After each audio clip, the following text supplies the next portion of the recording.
L-anzjani residenti f'San Vincenz de Paul kienu ordinati ma joħorġux mill-kmamar tagħhom u lanqas imorru għal mixxi jew jattendu għal qudies jekk ma jkunux akkumpanjati minn xi ħadd.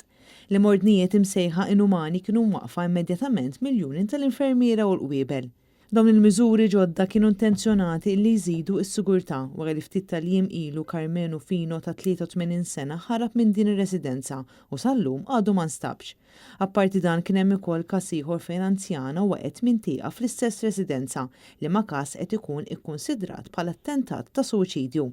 Dawn iż-żewġ każijiet separati għajmu rabja kbira fost il-qraba ta' anzjani li jgħixu f'din id-dar kif b'dak li seħħ m'għandhom l-ebda serħan il-moħħ li l-maħbubin tagħhom qed jgħixu f'post sigur. Issa permezz ta' mima u l-indbat lil membri tal-istaff ta' San Vincenz de Paul, it-tmexxija ta' din ir-residenza qalet li sabiex tiżdied is-sigurtà l-anzjani ma kellhomx permess illi joħorġu barra jekk ma jkunux akkumpanjati minn xi ħadd. Apparti dan il-bibien tal-kmamar kellhom jinżammu magħluqin bit-taraġ u l-lifts inaċċessibbli għar-residenti. Mhux esklusi dawn ir-restrizzjonijiet ingħataw fuq ordni diretta mill-Ministeru għall-Anzjanità Attiva. It-tmexxija ta' din ir-residenza avżat lil ħaddiema li jekk iseħħ xi inċident minħabba negliġenza min-naħa tagħhom kienu se jittieħdu azzjonijiet dixxiplinari fil-konfront tagħhom. Fid-dawl ta' dawn kollu l-MUMN avżat lill membri tagħha sabiex jinjoraw dawn id-direttivi l-ġodda.